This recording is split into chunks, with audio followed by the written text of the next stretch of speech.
sharing my screen.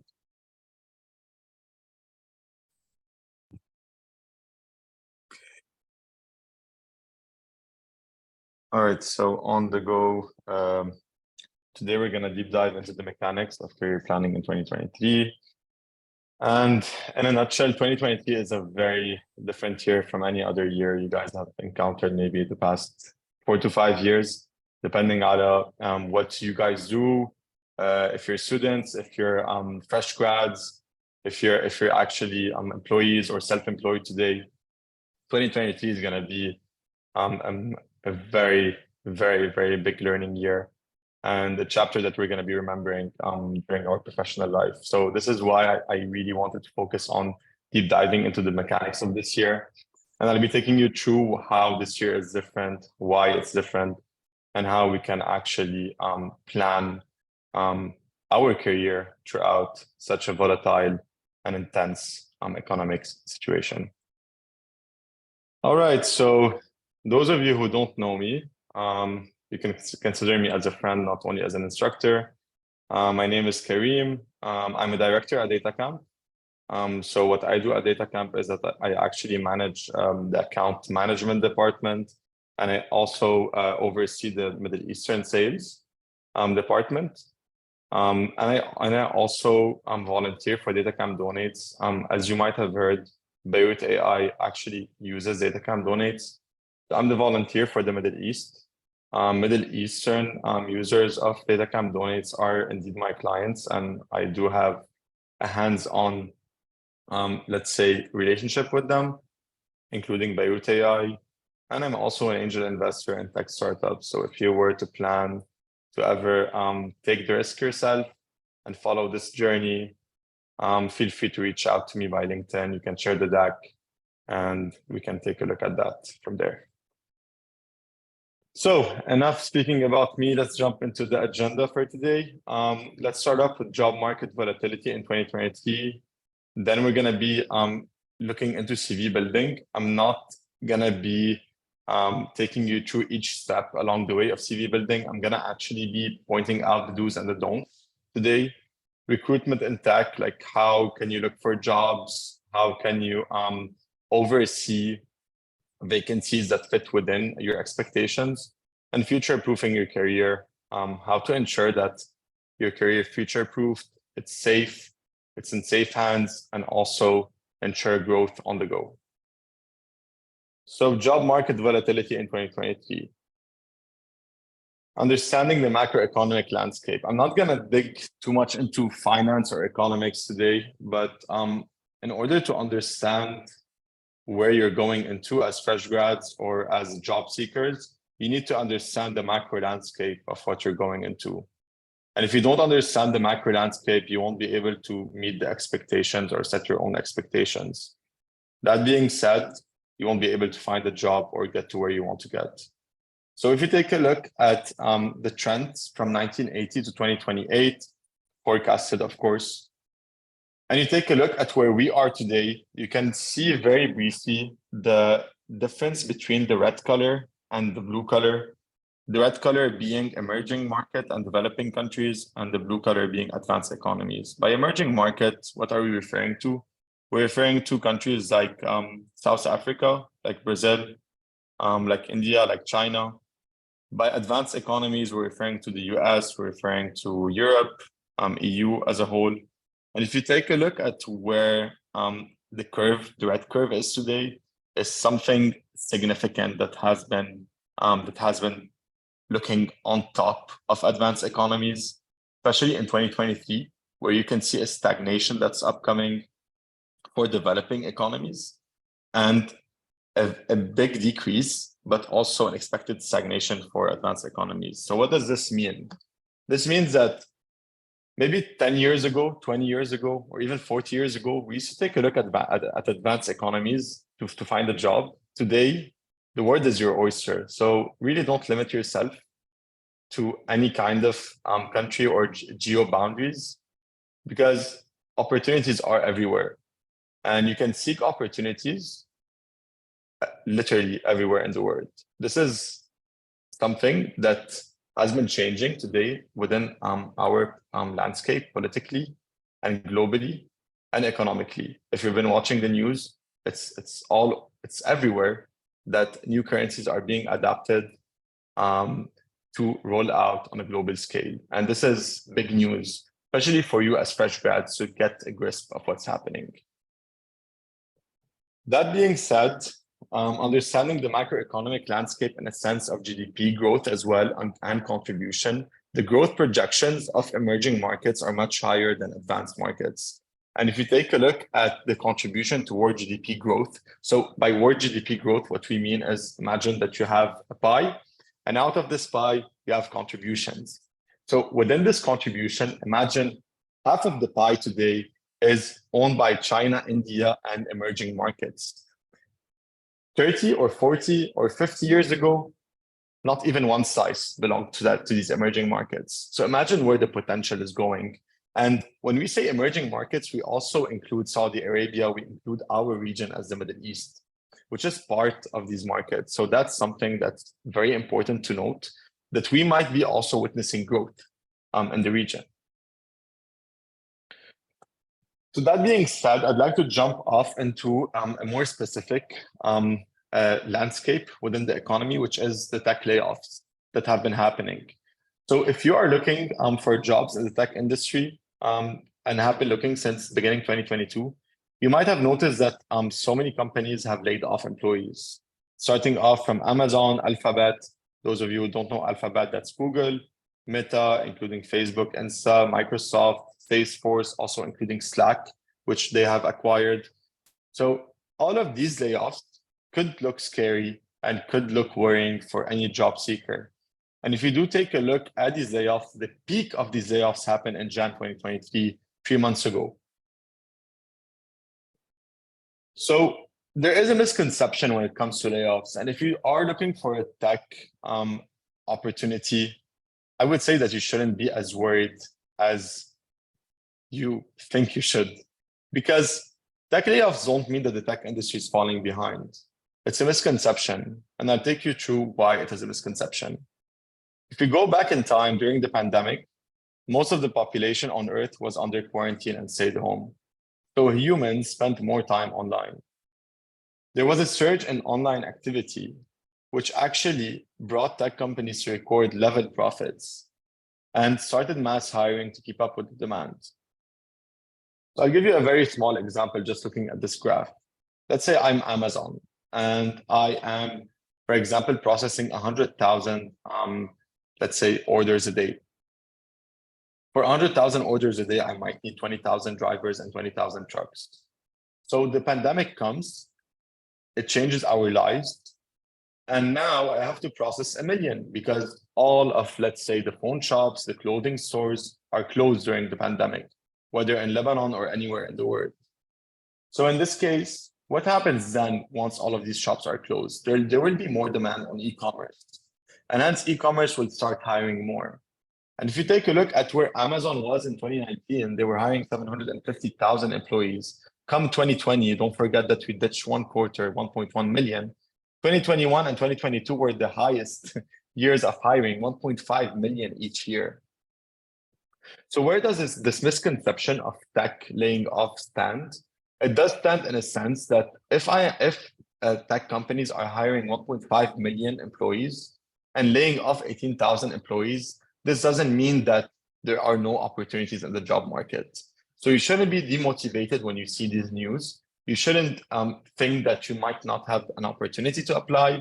You should proceed with applying, be optimistic, be motivated, and I'm sure that you'll be able to get somewhere. So next, we're going to be jumping off into CV building. And as the video states, it would be optimal for your resume to always speak for itself.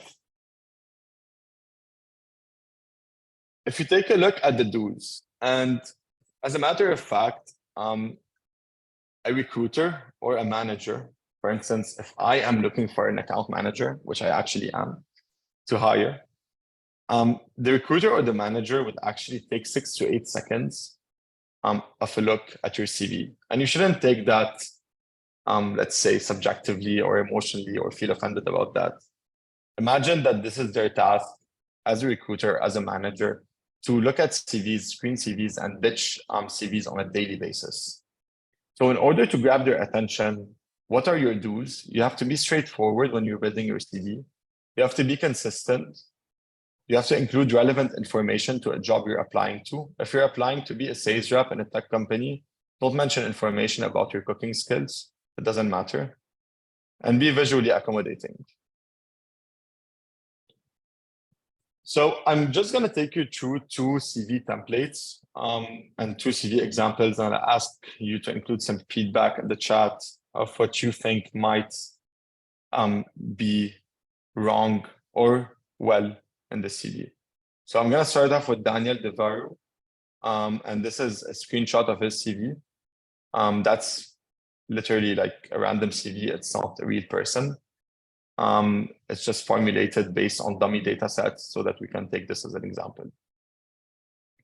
So let's take a look at Daniel's CV. You can see that he states being creative, passionate, reliable, dedicated, and driven. He's skilled in design, SM management, advertising, leadership, and copywriting. He's approachable by phone and by email. He's well experienced since 2013, 10 years now, and he's educated. So what are the mistakes? And feel free to just drop any comment on the go while I'm speaking. What has Daniel done right and what has Daniel done wrong here? If you take a look at, first of all, the CV itself, the first thing It is eye-catching. What's eye-catching for us? Like the format and the colors. Definitely. So take a look back now and tell me what the first thing that comes to your mind on the CV is. Which part? The big hello, I am. Exactly. So imagine that you're a recruiter or I'm a manager and I'm recruiting an AM, an account manager to join DataCamp. And this account manager sent me this CV. Literally, just by looking at hello, I am, I've lost 5 seconds out of my 6 to 8 seconds average CV screening. And hence, I'm not going to consider him as much as I would consider someone else. I want to focus on content. I want to focus on what Daniel has done. So hello, I am, it looks nice. It is appealing, but it's not where we want our manager or recruiter to focus on. We want them to focus on our accomplishments as applicants. So something else that might also look better would be the skills. Let me just take a look. Is it professional to put a profile picture? Yeah, of course it is. Yeah, Muhammad, I think you could be good in graphic jobs. Skilled. So let's take a look at what Daniel is skilled in. Design, social media management, advertising, leadership, copywriting. That's good. But what does it mean? What's the unit of measure? He's measuring over what? Over 4, over 100? What does a quarter of design skills mean? What does social media management 100% mean? Like what can he do for us if he were to join our company? No one knows. So the vagueness of the skills of Daniel speaks for itself and would disregard the recruiter's attention. Then taking a look at experience, and this is very important because this is where I always screen and I always take a look at. Let creation of password management app. Let creation of password management app for OS and Android devices. 1, this is repetition. And then 2, there is no unit of measure. Leverage guest blogging strategy to build awareness. Again, with the repetition. Transform prototype into an app. So throughout all of the experience that Daniel has stated, there is no showcasing whatsoever of how the business has benefited or how the business has accomplished or what the business has accomplished out of his experience. If he has led the creation of password management app, what did this creation lead to? What was the outcome of his creation and what was the value of what Daniel has done? So all of this is very important for him to, like, for the recruiter or the manager to understand what the candidate is about and how the candidate can add value. If you were to ever apply for a job, whether it's in a tech company or in a non-tech company, whether it's in a startup, in a conglomerate, and a multinational, you should always state how you will add value to the company you're going in, how you will add value to the team that you're going into, and not what you've done. What you've done is important if it were to be backed up by numbers and by facts and by figures. So this is why it's the big no to proceed with this kind of CV, not because of the graphics, not because of the approach, just because of the content. Focus always on content, not on the looks and the visuals. This is CV number 2, and we can take a look at also what the mistakes are here. Feel free to drop in the chat. I'll also take you through it on the go. So let's call this candidate X. So X applied for a job, and this actually is a job in graphic design. So yeah, just taking a look at what X has done. First of all, X has started with the objective. Yeah, too monotone, exactly. It's not exciting, but also like X started with the objective. If X wants to come work with me, why does X want to showcase her or him his objective? I don't want to know about their objective. I want to know what they're coming to do in my company. So first of all, the objective is a bit too personal as a goal or long-term, let's say, accomplishment that would be needed. Then we can also jump into summary of skills and qualifications. This should go straight down. So let's take a look at the layout of the CV. What went wrong is, first of all, you should always start with your work experience. If you want to put in a small description at the beginning, that's fine. However, I would always recommend starting with the work experience. Work experience should come first. Second should come either your education or your software knowledge. If you're coming in to add value as a graphic designer in a tech company, supposedly speaking, just like X here, in this case, work experience, software knowledge, education, summary of skills and qualifications, and then objective would be the way to go. Also, no contact info is a big downer here as well, as you've just mentioned, Kiras. So yeah, so there are many ways to redo this. And if you can take a look as well at the way that the structure is condensed in the middle, it's not very friendly to read. So also being user-friendly is the way to go always.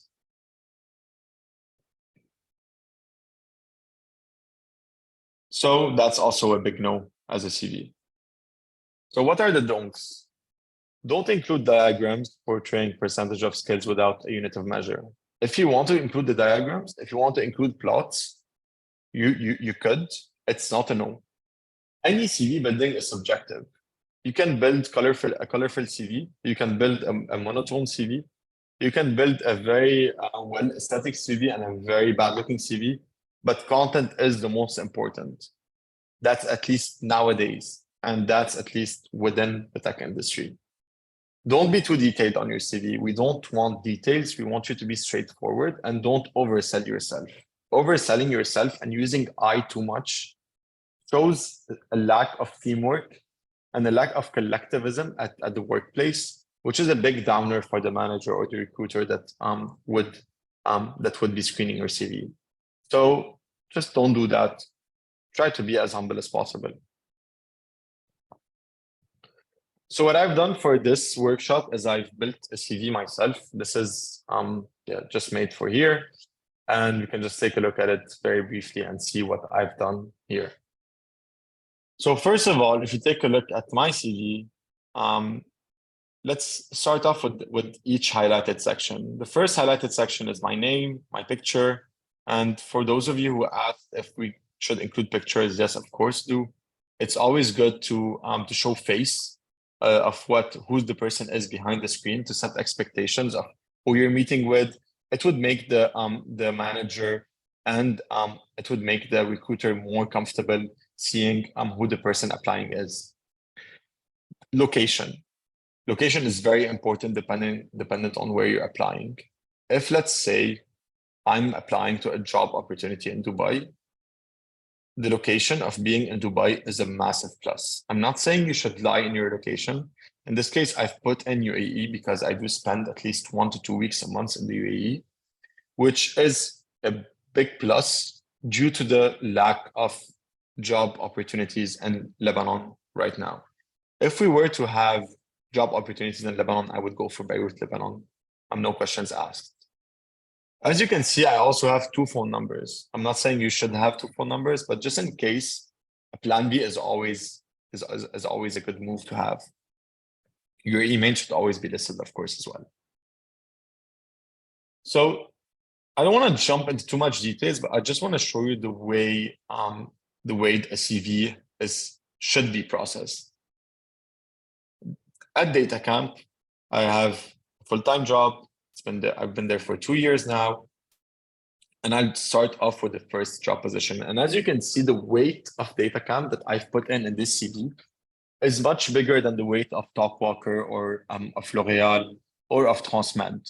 I want to outline my accomplishments at DataCamp, and there's nothing wrong about that.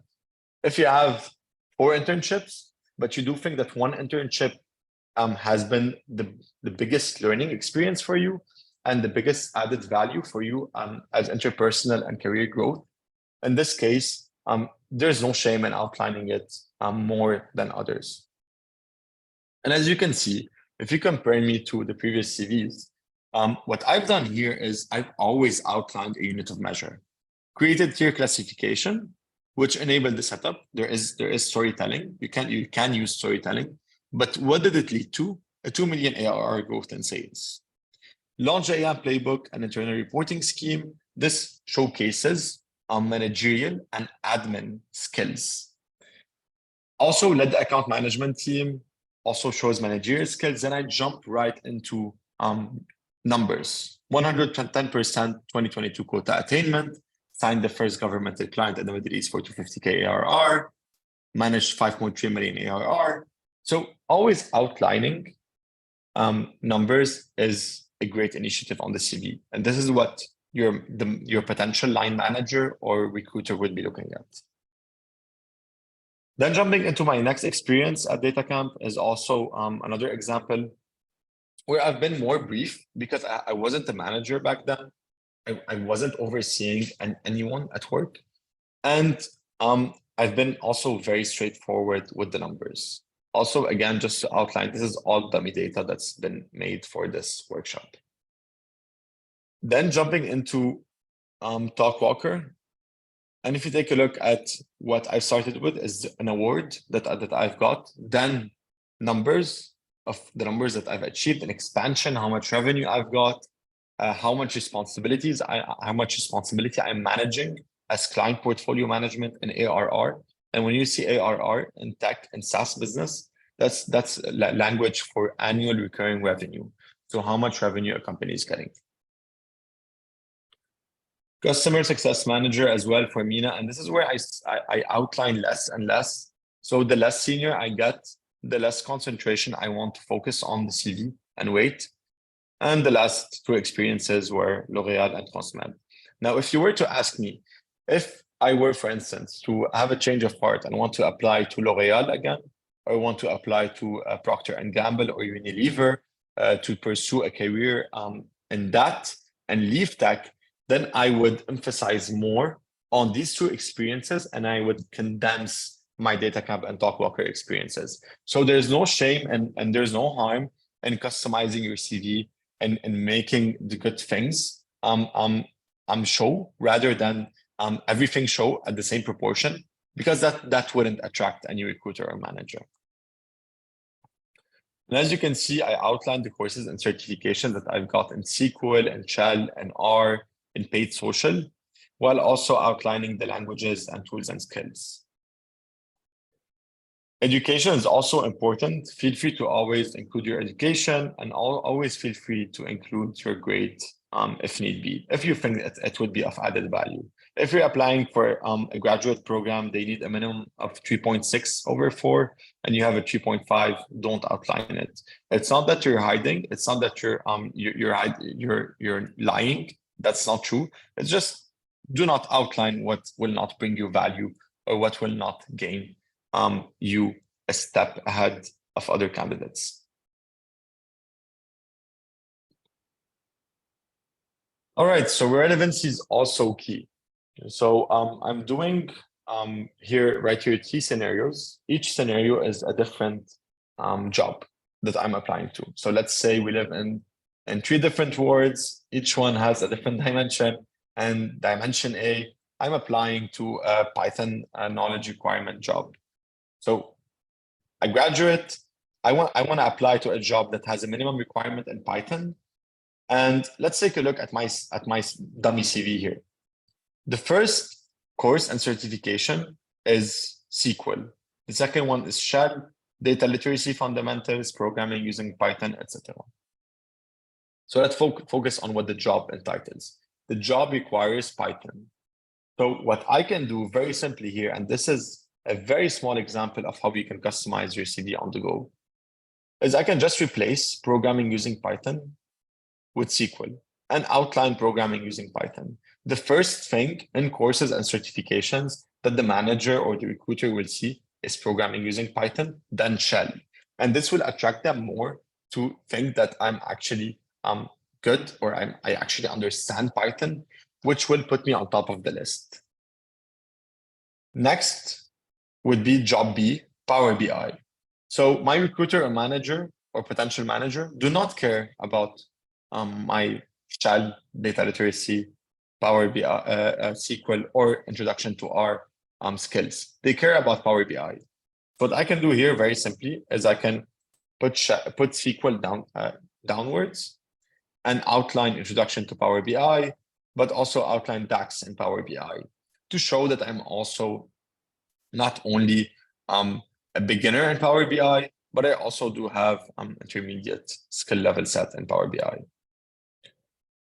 The last job C is private equity. And this scenario I wanted to outline just to deviate away a bit from data viz and data science and AI, which I am exposed to on a daily basis.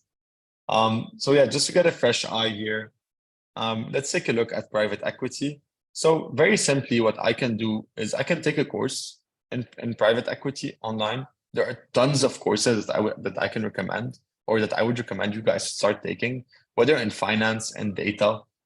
And most of these courses are free as well online, or for a very small subscription fee, very minor. The value that you get, the return on value and the return on investment that you would get by upskilling yourself online is massive. And I've seen that by working with multinational companies at DataCamp. And this is how easy it can get. Just replace it with investing in private equity. And this is where you'll be able to catch their attention. So what's the recipe for CV success? So let's start off with the bottom of the pyramid. Be data-driven, include data, numbers to back your accomplishments. It's not enough to say that you've sold the biggest deal this year, or you've, let's say, you were number 1 throughout the year in the engineering department. You should also state whether you have a commercial, a technical, a product-related job position. It's always good to state what are the accomplishments behind, or the outcomes that have been outlined once you've achieved your goal. Be always objective. Reflect how your accomplishments have enhanced the process. For students that are on the call, I do understand that you might not have the experience to showcase accomplishments, which is why you can always outline a valuable solution that you provided differently. How did you think differently than your other classmates or your other colleagues? How was your approach different, and how much added value it has initiated in your classroom? A classroom is like a mini micro company, let's say, and be engaging with your colleagues, but also ensuring teamwork is always viewed in a very positive manner. Be realistic, find the right balance between self-confidence and humbleness in your content. Again, don't oversell yourself, but also don't be too shy or don't be too humble. Don't hide your accomplishments. You should be proud of your accomplishments. And customize your CV based on the vacancy you are applying to. If I give you a small story about myself, once I graduated from IE, from Madrid, I applied to 150 plus jobs. 150. When I did that, my biggest mistake was that I was just applying on the go using the same CV, whether it was to commercial tech positions, whether it was to consultant positions. I should just replicate my CV and just copy paste it as it is. And this was the biggest mistake. Once I did customize 2 CVs, I got accepted in 2 jobs. So always customize depending on the job description. If the job description is looking for a team player, you should showcase your team playing skills. If the job description is looking for an individual contributor, then you should showcase how you can make it individually. So always ensure that you customize, always ensure that you fit within the scope of the job. Don't apply to any job position, not only because you might not get accepted, but you might regret it one day. You should always ensure that you are a good fit, that the company is a good fit for you as well. It's not always about pleasing the company. It's also about understanding that you would be happy and asking yourself if you will be happy in this company. So recruitment in tech, in a nutshell, I'm going to be taking you through my approach and what worked for me. So first of all, you need to maximize headhunter exposure. One of the main pillars of getting a job is to be headhunted. Being headhunted is not easy, but there are a few tricks that you can do that could make it easier for you. First of all, expand your LinkedIn network and be open for new connections. I don't know if you do get invites on a daily basis, on a weekly basis, or even on a monthly basis. Just do not ignore these or do not decline all of these, but also don't accept all of them. Always do your research. Take a look at who is sending you this invite, what kind of knowledge they have within the industry they operate in, what kind of experience they have. Is it a real fake profile? Can they get you somewhere if you were to accept that connection? The beautiful thing about utilizing platforms like LinkedIn is that if you were to get a connection, consider it as kind of, if you were to play your cards right politically, kind of your door into the company this employee is working in. If you were to have a first connection in a company you'd like to work in, you can always reach out to your connection, ask them about the culture, ask them about the company. Don't ask them to refer you to a job position right away. Try to get introduced to them. Try to understand like what they like, what they don't like about the company you might apply to, and then ask for the favor. Use the right keywords to describe yourself. Always ensure that your keywords are the correct keywords to describe yourself. If you were to include good SEO on LinkedIn and you optimize your keywords, you are more prone to appear for headhunters. If you don't optimize your keywords, you're less prone to appear for headhunters. And one of the smallest examples is job positions. If a job position is a custom job position that you're enlisted under, you're less prone to be visible for headhunters. If you utilize the title or job title that is already there, you're more prone to do so. I'll give you a very small example. If you go for a sales representative, you will be visible. If you go for Beirut and I don't know, and Matan sales representative, you will not be as visible. So just be careful to not be too niche. Try to be generic and try to have a job position that is understood worldwide and throughout different industries so that you can get more eye on your profile. And of course, include a photo and contact info. Make it easier for the headhunter to contact you. Make yourself more accessible for the headhunter. If you do have barriers to communicate, they would just overlook your profile and go somewhere else. Put yourself always in their shoes.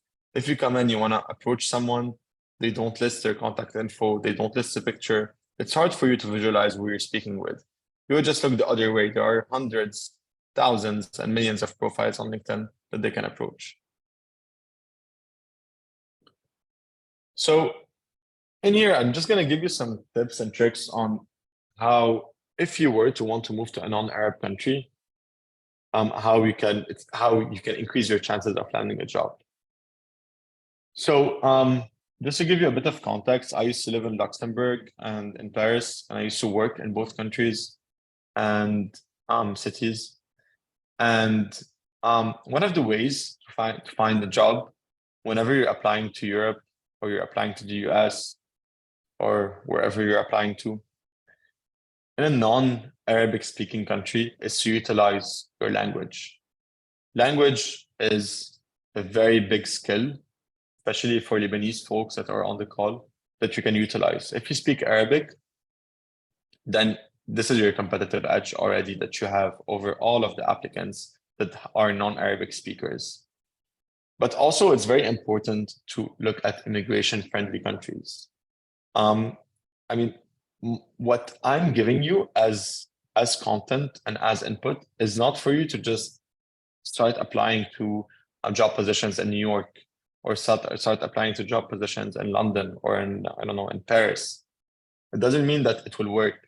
What it means is that there's always a way to outsmart this approach and to take a look at which countries are more prone to accommodate you as immigrants. So that being said, my recommendation is to take a look at countries like Luxembourg. If you take a look at the basic rules of economics, supply and demand. Supply of job seekers in New York and Dubai and big metropolitan cities is much, much higher than the demand for job positions.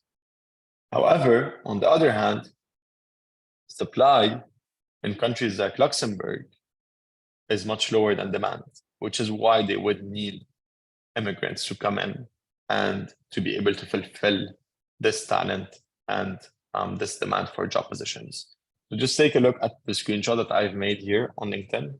I've just searched Arabic and Luxembourg, so I haven't applied any interesting filter there. It's a very basic search. And you can already see the first one is Arabic digital content editor, freelance. Okay, fine. Second one, Lebanese market relationship manager. So who would fit in better in this than the Lebanese?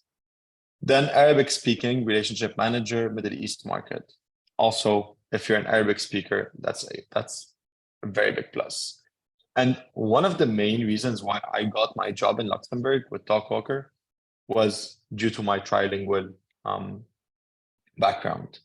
I do speak Arabic, English, and French, which was a big competitive edge for me. So that being said, do focus on immigration-friendly countries. Do focus on your language where you can add value. If you want to apply to a job in Luxembourg or in an immigration-friendly country, it doesn't mean that you can apply to any job there.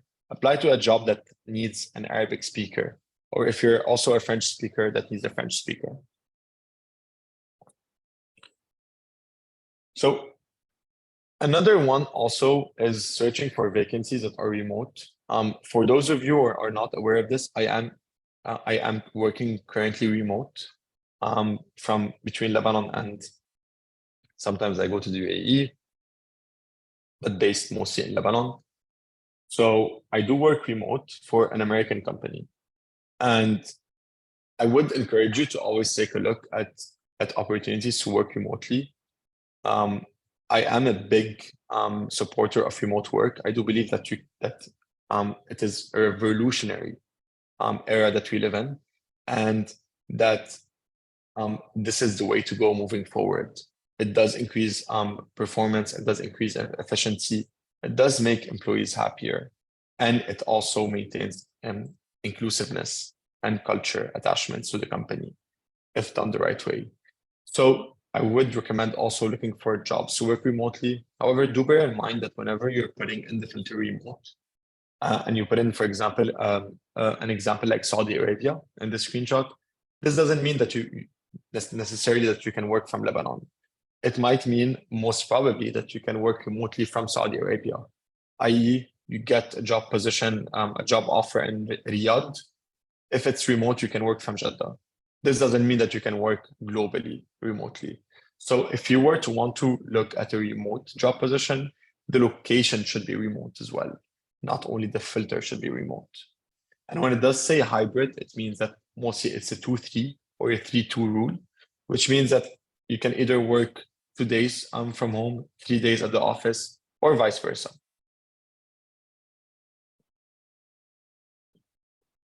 So again, searching for vacancies, number one would be follow companies you're interested in and search for vacancies and companies first degree connections work in. Try to access these companies throughout your first degree connections. Why? Because second point, referrals increase the odds your application will be seen by a recruiter.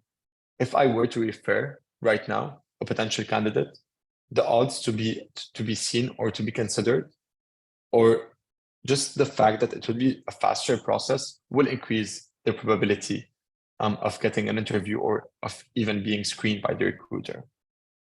Then use Arabic language as your strong point. Don't forget that whoever is in Lebanon or whoever is Lebanese, we have multilingual exposure. This is a great initiative that we have that not everyone has on a global scale. And we can utilize it to be more powerful and to land better jobs and to our advantage. So always focus on language. So the last point that I'm going to be covering today, and being mindful of time, we only have 13 minutes left, so I'll leave some room for Q&A as well. So future-proofing your career. How to future-proof your career? What does future-proofing mean? As simple as that, it means that if you were to want to succeed in this massively volatile, exponentially growing market, you have to future-proof your career and ensure that you're always on top of things, you're always on top of trends, and you're always innovating on the go. So what does this mean? Generative AI is the 2023 calculator. And this is a very good example I would always like to give to my colleagues, to my friends, my family. Generative AI is not here to replace our jobs. It's not here to replace us. It's not a threat to us. I would consider it just like the calculator. When we introduced calculators to schools and to our workplace, it was a bit frowned upon if you do take a look at history. And people were hesitant if they were to adopt this machinery into their day-to-day job rather than using the ruler and the pencil.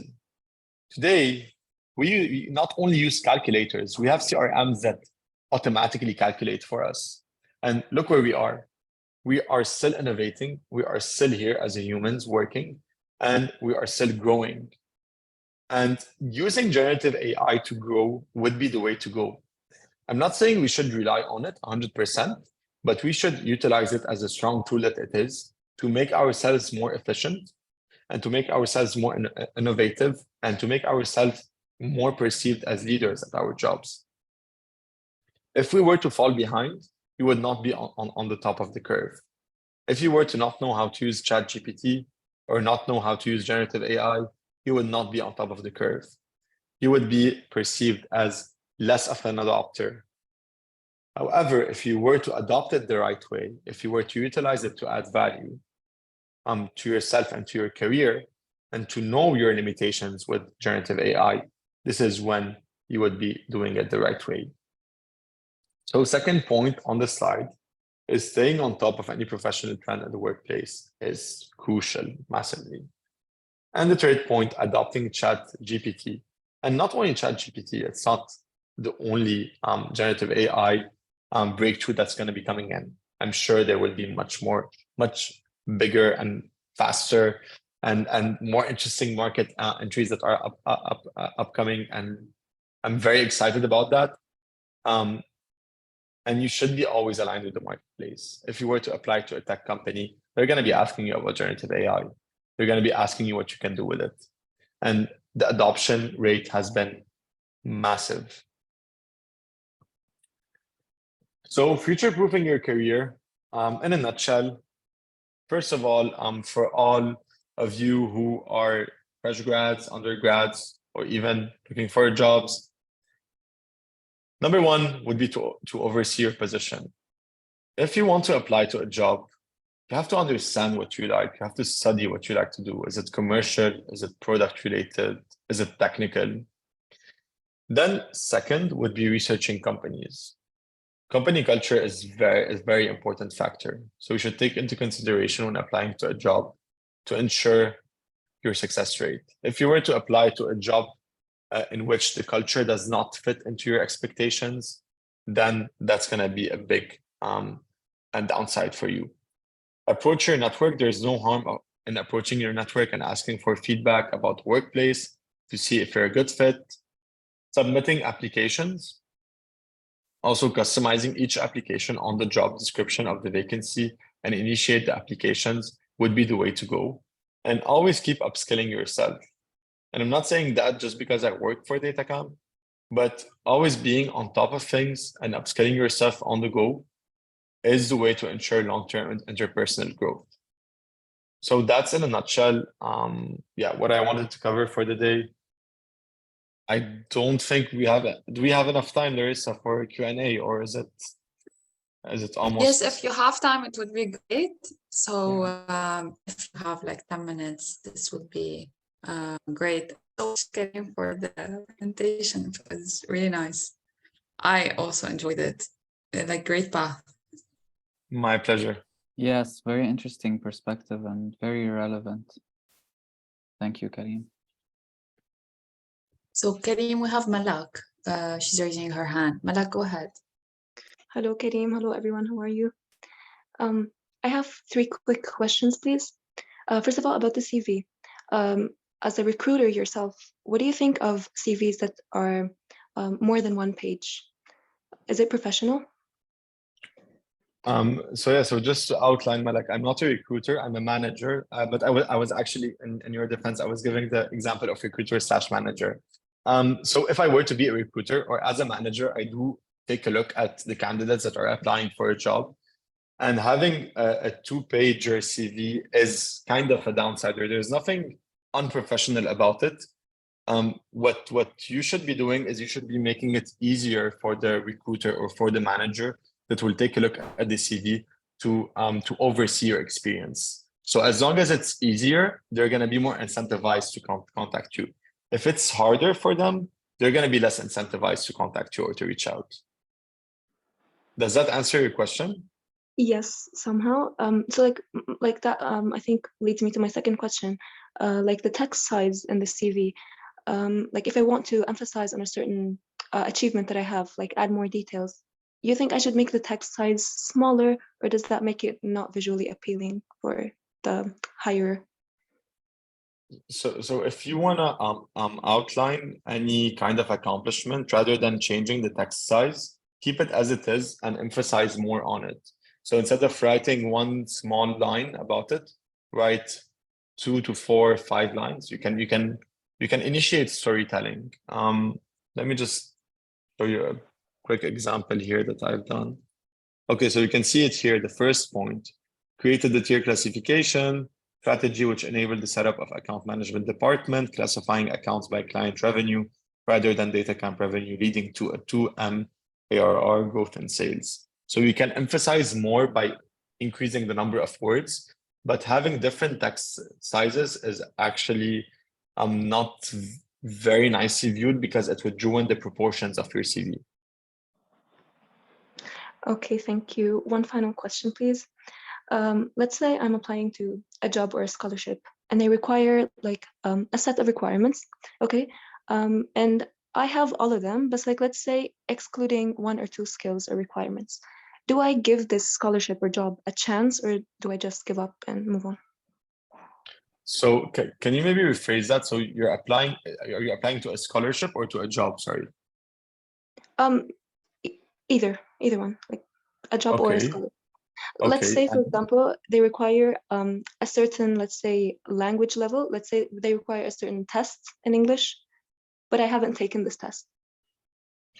Yeah, if you have, if basically what happens there is usually we might like you could apply. That's fine for you to apply. But if you were to apply and the requirement does not fit in within their needs or their expectations, they might not consider you for the next 4 to 5 years, for example, in the job or in the, let's say, scholarship, if you might say. So my recommendation is like you can just study hard for that exam or whatever that is, and you get your score, and then you apply the right way, which will not guarantee, increase the probability of you being accepted. Okay, thank you so much. I really appreciate it. My pleasure. I think there's Yes, Noor. Noor, go ahead. You can ask your question. And if you have questions, raise your hand. You'll be next. So Noor, can you hear us? You're muted.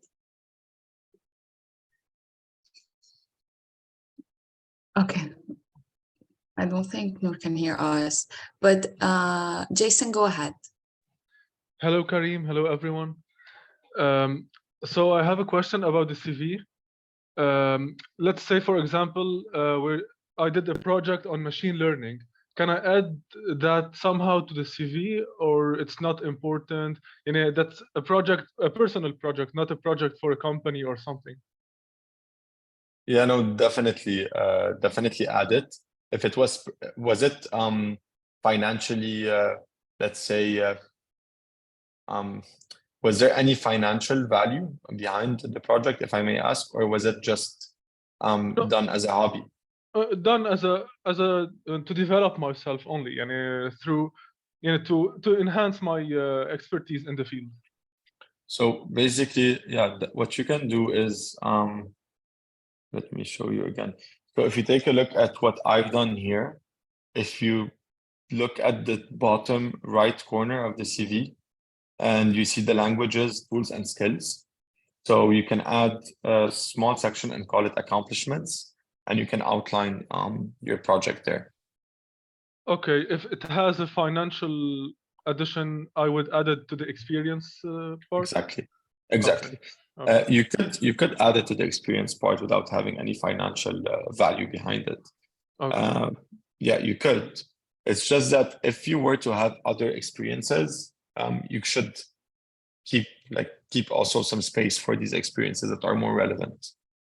Okay, got it. Thank you so much. No worries. Also, Jason, just to add, sorry.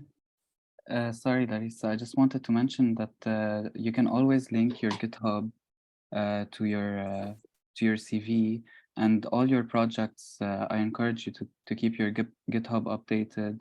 Keep all your projects on there, and you just put your link on your CV, and they can check your GitHub account and all the code you've written, all the models you've been building, and definitely it doesn't have to have just financial return for you to put it in experience. If it was academically important as well, then definitely put it.